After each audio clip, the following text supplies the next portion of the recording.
నమస్తే రమగారు. నమస్తే జయ. రమగారు, ఈ రోజుల్లో పిల్లల్ని చూసుకుంటే చిన్న వయసుల్లోనే ఉద్యోగాలు సంపాదించేసుకుంటున్నారు. క్యాంపస్‌లనేవి వచ్చేసినాయి. చదువుతూ ఉండగానే క్యాంపస్‌లో సెలెక్ట్ అయిపోవటం, జాబ్స్‌లోకి వెళ్ళిపోతున్నారు. జాబ్ రాగానే సహజంగా ఏం ఆలోచిస్తాం పేరెంట్స్‌గా? పిల్లలకి పెళ్ళిళ్ళు. ఆడపిల్లైనా, మగపిల్లోడైనా. చదువుకున్నన్ని రోజులు పొద్దున్నుంచి రాత్రి దాకా చదువుతోనే సరిపోతా ఉంటుంది. స్కూలు, కాలేజీ, హోమ్ ట్యూషన్సో, సెపరేట్ సబ్జెక్ట్స్ కోసం ట్యూషన్సో ఇట్లా. ఇది అయిపోయిన వెంటనే ఉద్యోగం, పెళ్ళి. అన్నీ బాగున్నాయి. చక్కటి సంపాదన కూడా ఉంటుంది. కానీ పని పాటల విషయంలోనే చాలా ఇబ్బందులు పడిపోతున్నారండి. నిజంగా అసలు ఆడపిల్లలకు కానీ, మగపిల్లలకు కానీ ఒక్క పని కనీసం స్టవ్ వెలిగించి ఒక దోస వేసుకోవటము, అంత అన్నం వండుకోవటం, అంత కూర వండుకోవటం కూడా రాని పరిస్థితుల్లో ఉంటున్నారు. ఇక్కడే మన ఇంటికి దగ్గరలోనే ఉంటే సంతోషం. అది ఎక్కడైనా వేరే ప్రాంతాలకు వెళ్ళి చదువుకోవాల్సి వచ్చినా, జాబ్ చేయాల్సి వచ్చినా, లేకపోతే పెళ్ళి, ఇప్పుడు నేను అన్నట్టుగా పెళ్లి చేసుకుని వెళ్ళాల్సి వచ్చినా వాళ్ళిద్దరే ఉన్నారనుకోండి, ప్రత్యక్ష నరకం కదా రమ్మగారు. చాలా. ఏమీ తెలీదు, ఏం చేయాలో తెలీదు. అదే. ఓకే, ఎంత యూట్యూబ్ అనుకోవచ్చు, ఇప్పుడు యూట్యూబ్ వచ్చేసింది కదా అంతా చూసి చేసేసుకోవచ్చని. ప్రాక్టికల్గా మనం ఇంట్లో చేసుకునేది యూట్యూబ్ చూసి ఒకేసారి ఇలా చూసి అలా చేసేదానికి చాలా డిఫరెన్స్ ఉండదు. ఖచ్చితంగా ఉంటుంది. అది అంటే మనం నేర్పించలేకపోతున్నామా? లేకపోతే అంత టైం ఉండట్లేదా? వాళ్ళే కేటాయించలేకపోతున్నారు. లేకపోతే ఇప్పుడే ఎందుకులే పెళ్ళైనాక ఎట్లానో తప్పదు కదా అనే ఒక ఆలోచనతో వదిలేస్తున్నారా? నాకు అర్థం కాదు. మగపిల్లల విషయంకి వచ్చేసరికి మగపిల్లలకి అస్సలు రాని పిల్లలు కూడా చాలా మంది ఉన్నారు రమ్మగారు. అవును. ముద్దుగా పెంచుతారు జయ. మనకి లేక అమ్మాయి రెండు పిల్లలు అయితే గబుక్కున అంత అన్నం వండుకొని ఇంత కూర కూడా వండుకోకుండా బయట నుంచి అన్నం తెప్పించేసుకుంటారు, ఆర్డర్ చేసేసుకుంటున్నారు. లేకపోతే ఏ చుట్టుపక్కల వాళ్ళని మోసేస్తారు కదా. చాలా ఇళ్లలో ఆడపిల్లలు ఉన్నా సరే నాన్నలే వంట చేసి పెట్టే వాళ్ళు కూడా కనిపిస్తారు.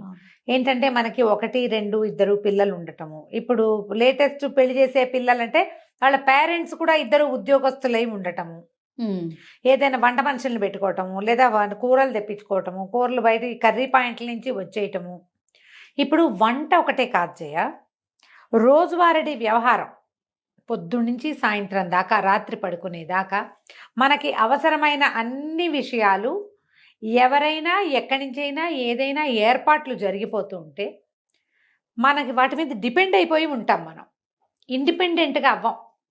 ఇప్పుడు స్నానం చేస్తారు, బాత్రూమ్ ఒకసారి ఒక చీపురు వేసి కడుక్కోవటం చేస్తారా ఎవరైనా? పిల్లలు అంటారా? పిల్లలు చేయరు అమ్మగారు.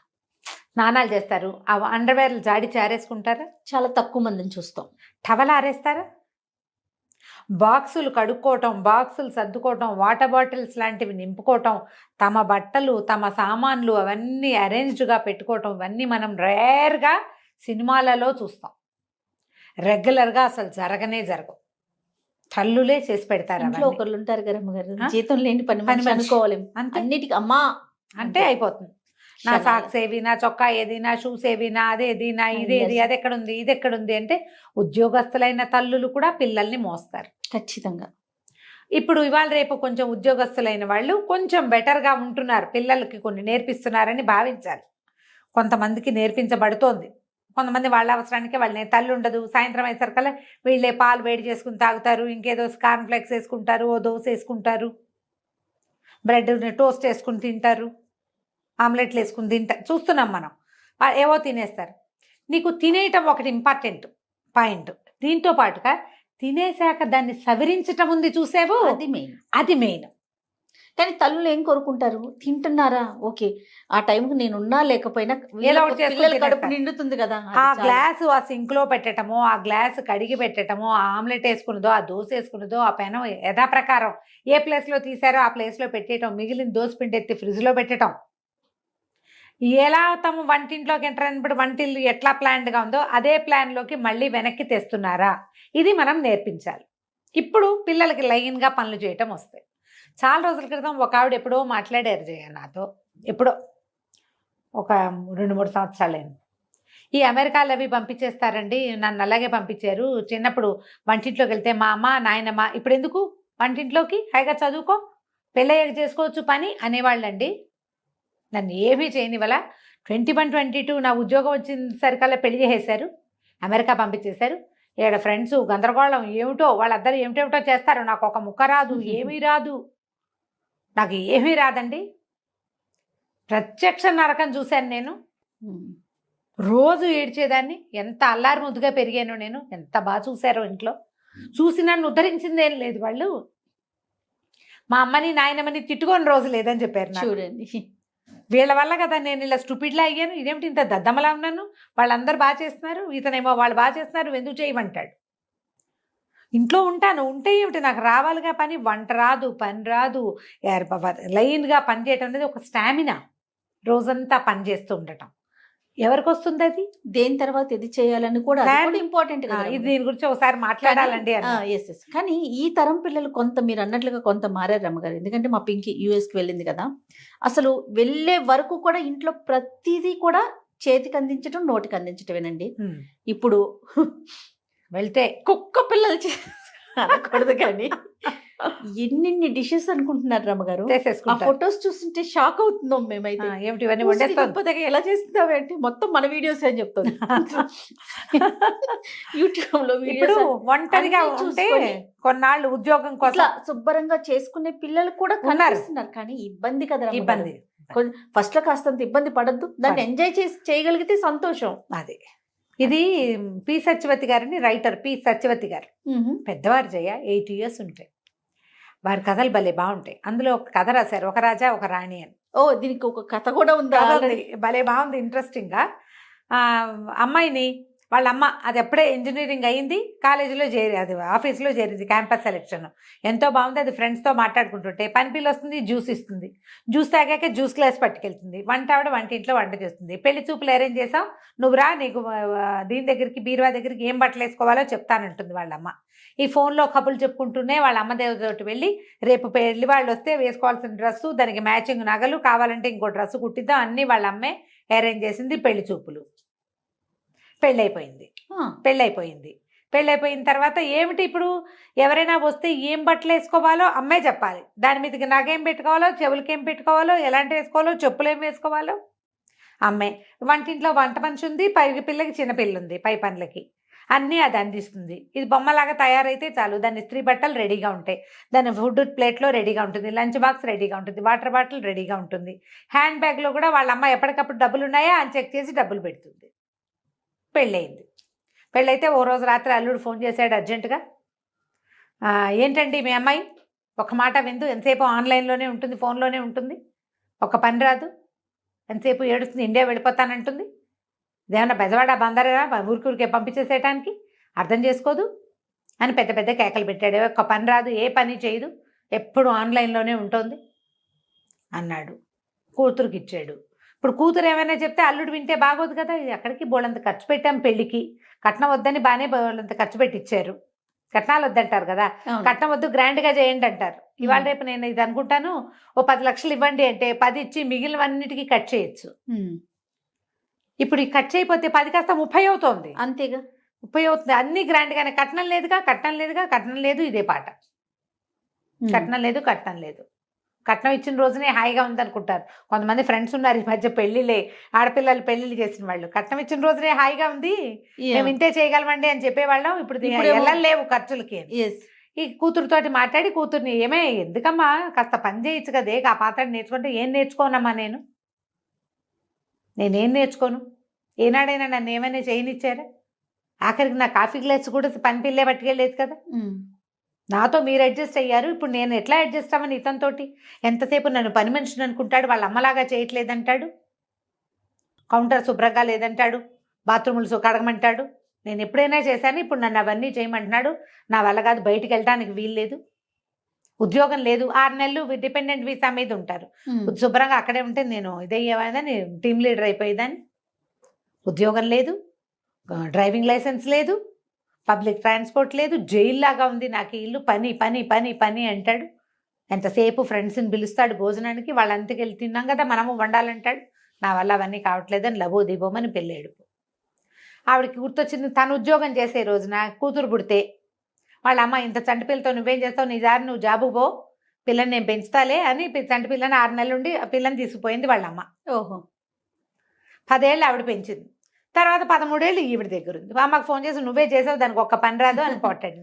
వాళ్ళమ్మని, అవునే నాకు ఉద్యోగం సద్యోగం లేదు, చదువుకోలేదు, నువ్వు చదువుకున్నావు, ఉద్యోగం చేస్తున్నావు, నేను ఉద్యోగం చేసుకొని ఇవ్వాలని నీ వెసులుబాటు కోసం నీ పిల్లని నేను పెంచాను. 10 ఏళ్ళు చిన్నపిల్ల నా దగ్గర ఉన్నప్పుడు నీ దగ్గరకు వచ్చాక పెద్దదైంది. నువ్వు అలాగే మెయింటైన్ చేసావు. ఇంట్లో వంట మనిషి ఉంది, పై పనులకి పని పిల్ల ఉంది. కొన్ని మిగిలిన పై పనులన్నీ నువ్వు సర్దావు. పిల్లకి నచ్చ చెప్పుకోమంటే ఈవిడ పోయి వియ్యపురాలకి ఫోన్ చేస్తుంది. వియ్యపురాలతో మాట్లాడితే వియ్యపురాలు ఏరా ఏమిట్రా, కాస్త ఆలోచించు, కొంచెం హెల్ప్ చేయండి. ఏం హెల్ప్ చేయాలమ్మా, ఇవన్నీ చేయలేకే కదా నేను పెళ్లి చేసుకుందంటాడు కొడుకు. అనేసరికల్ మరి పని చేయాలంటే నువ్వు చదువుకున్న పిల్లని ఎందుకు కావాలనుకున్నావురా అంటే, ఏమో నాకేం తెలుసు, అన్నీ మంచివి, కాలేజీ ఇంటర్మీడియట్ కాలేజీ మంచిది మీరే సెలెక్ట్ చేశారు, డిగ్రీ ఇంజనీరింగ్ కాలేజీ మంచిది, ఇదే మంచిది అన్నారు. 4 క్యాంపస్లు వస్తే ఇదే మంచిదని ఓ క్యాంపస్కి పంపారు. 6 డజన్ కాలేజీల్లో సీట్ వస్తే ఈ కాలేజీయే మంచిదన్నారు. ఈ సంబంధం మంచిదని నువ్వు చెప్పావు, నేను చేసుకున్నా అంతే. నాకు కావాల్సినవన్నీ మీరు అవన్నీ సరిగ్గా చేసినప్పుడు ఇది కూడా సరిగ్గా చేసి ఉండాలిగా మీరు అనేసాడు. ఈ పిల్ల ఏడ్చుకుంటూ ఫ్రెండ్కి ఎవరికో ఫోన్ చేసింది. నేనేం చేయను, నాకు అర్థం కావట్లేదు, ఇది ఒక జైల్లాగా ఉంది, ఎంతసేపు పని అంటాడు, హెల్ప్ చేయమంటే ఇవన్నీ చేయకుండా ఉండడానికే నేను పెళ్లి చేసుకున్నానని చెప్తున్నాడు సిగ్గు లేకుండా. పెళ్లి చేసుకుంటే పెళ్ళాన్ని చేసేస్తుందని మొన్న కీర్తి చెప్తోంది కదా, వాళ్ళ చుట్టాల అబ్బాయి ఇండియన్ అమ్మాయిని పెళ్లి చేసుకుంటా వాళ్ళైతే అన్ని పిలవగానే అన్ని చేసి పెడతారు. అమెరికన్ అమ్మాయిని చేసుకుంటే అదేం పని చేయదు, ఇండియా నుంచి తెచ్చుకుంటాను. ఇండియా నుంచి ఆడవాళ్ళు ఏంటంటే మా అమ్మ చేసినట్టు ఎందుకు చేయమంటాడు. మా అమ్మ వర్కింగ్, ఆవిడన్నీ చేసేది, నువ్వెందుకు చేయమని అడుగుతారు. అవునవును. ఇక్కడ కౌన్సిలింగ్ దొరుకుతాయి, థెరపీలు దొరుకుతాయి, వాటికి వెళ్ళండి, మీ ఇద్దరు కూర్చుని మాట్లాడుకుని కొంచెం సార్ట్ అవుట్ చేసుకోండి అని ఫ్రెండ్ సలహా చెప్పింది. మన ఇళ్లలో ఇలాగే ఉంటుంది. ఈ పిల్ల చెప్పింది, మా అమ్మ ఎక్కడైనా బిజీగా ఉన్నా, మా వంట ఆవిడ రాపోయినా నేను మా నాన్న హాయిగా బయటకు వెళ్ళి తినేసి సినిమాలకు వెళ్ళి ఎంజాయ్ చేసేవాళ్ళం. వంట మనిషి రాకపోతే బయటకు తినచ్చని ఒక ఆసరా ఉండేది. ఇప్పుడు ఇక్కడ ఏంటి, అన్ని మనుషులు నేనే, అంతేగా, వంట మనిషి, పని మనిషి, ఇంకో మనిషి, క్లీనింగ్ మనిషి. కొంతకాలం గడిచింది, వీళ్ళు ఎలాగో అడ్జస్ట్ అయ్యారు. వీళ్ళకు పిల్ల పుట్టింది. వసుంధర్ గారు కూతురు దగ్గరికి తల్లి వచ్చి పురుడు పోసింది, పిల్లని నేను తీసుకెళ్తాను అని చెప్పింది. చెప్పేసరికి ఇంకో యువరాణిని తయారు చేయండి అన్నాడు అల్లుడు. వాళ్ళ అల్లుడి తండ్రి ఏమో పంపించరా, వాళ్ళే కాదు మేము కూడా ఉన్నాం కదా, మేము పంచుకుంటానులే, ఆవిడ ఒకదాని మీద పడేయకుండా పిల్లని 4 రోజులట్టు తిప్పి కొంచెం పెద్దదయ్యాక మీకు ఇస్తాము అంటే, ఈ అమ్మాయి ఏం చెప్పిందంటే, వద్దమ్మా, నువ్వు అడ్జస్ట్మెంట్ నేర్చుకోమన్నావు, నేను నేర్చుకున్నా, ఇప్పుడు కూడా ఈ అడ్జస్ట్మెంట్ నేనే చేసుకుంటా, మాతో పాటే ఉంటే అడ్జస్ట్ అవటం మా పిల్లకి అలవాటు అవుతుంది, మీ దగ్గర ఉంటే అవ్వదు, నేను నా పిల్లని నీకు ఇవ్వనని చెప్పేసి. ఈ కొత్త డైలాగులకి తల్లి ఆశ్చర్యపోయింది. ఎందుకంటే జీవితంలో ఒక్కసారి కనుక మనం ముందుకెళ్తే మనకి తెలుస్తుంది. పెద్దవాళ్ళు ఏం చేస్తామంటే, మనము పిల్లలకి చక్కగా ఉండటం, మేనర్సు గీనర్సు నేర్పిస్తాం కదా, నీట్గా డ్రెస్ చేసుకోవడం, బాగా కూర్చోవడం, కాళ్ళ దగ్గర పెట్టుకో, ఇలాంటివి చెప్తాం కదా. లైన్గా పని చేయటము, అడ్జస్ట్మెంట్ ఉండటము, లొంగి ఉండటము మనం ప్రాక్టీస్ చెయ్యం, ఇవ్వం మనం.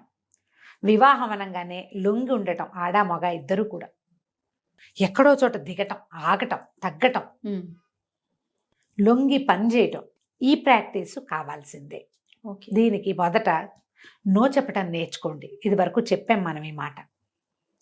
పిల్లలకి నో చెప్పాలి. వాళ్ళ చేతుల్లో నుంచి గ్లాసులు, ప్లేట్లు తీసుకునే పనులు చేయబోకండి. తిన్న ప్లేటు ఎక్కడ పెట్టాలో అక్కడ పెట్టి తీరాలి. ఆ అమ్మాయి ఐఏఎస్ చదువుతున్నా సరే, ఎంబీబీఎస్లు ఐఏఎస్లైనా దీనికి ఇది కాదు. ఎవరైనా సరే ఎక్కడ కూర్చొని తినాలో అక్కడ తినాలి. ఆ తిన్న తర్వాత ఆ ప్లేట్ని ఏం చేయాలో అది చేసి తీరాలి. మీరు అలా చేస్తే కనుక మీ పిల్లలు చాలా హాయిగా ఉంటారు. సత్యవతి గారు ఆ కథ చదివాక నేను వారికి ఫోన్ చేసి మరీ ఈ కథ చెప్తానండి అని అడిగాను. చిన్న కథే, 4-5 పేజీలది. ఎంత 2 పెద్ద పెద్ద జీవితాల గాథలు అవి. అంతే కదా, ఎంతమంది ఇట్లా సఫర్ అవుతారో జయ. అవునండి. పెళ్ళాం వచ్చి మా అమ్మలాగా అన్నీ చూస్తుంది. ఎలా చూస్తుంది? నీతో పాటే ఎల్కేజీ నుంచి అన్ని పోటీ పరీక్షలు రాసిన పిల్ల మీ అమ్మ ఎలా అయిపోతుందో చెప్పు. ఎట్లా అయిపోతుంది? అన్ని పోటీ పరీక్షలు, అన్ని చోట్ల కాంపిటీషను, అన్ని ఉద్యోగాలకి వెంపర్లాట, ఇవన్నీ నీతో సమానంగా చేసిన పిల్ల మీ అమ్మలాగా ఇల్లు గడగటము, వాకిళ్ళు గడగటము, వాకిట్లో ముగ్గేయటము, పువ్వులు కట్టటము. పువ్వులు కట్టడం రాదు మా కోడలకని ఒక ఆవిడ వెటకారంగా చెప్పారు. అదో పెద్ద బ్రహ్మ విద్య. రాకపోతే పోనీ, వరకు నేర్చుకునేవాళ్ళం చిన్నప్పుడు. ఎండాకాలం పువ్వులు కట్టడం నేర్చుకోవటం, ముగ్గులు వేయటం నేర్చుకోవటం, మెహందీ పెట్టడం, అవన్నీ నేర్చుకునేవాళ్ళం. ఇప్పుడు అసలు ఏవి పిల్లలకి, వాళ్ళకి ఇంట్రెస్ట్ ఉంటే నేర్చుకుంటారు, లేకపోతే లేదు. అవి వాటికంటే చాలా అవసరం ఏంటంటే రోజువారీ ఇల్లు నడిపే చతురత కావాలి కదా, కావాలిగా. అవునండి. అవి నేర్పించండి. ఆడకి మగకి కూడాను. డెఫినెట్. ఆలోచించండి ఇలాగా. రైట్ రామ్ గారు. నమస్తే. నమస్తే జయ.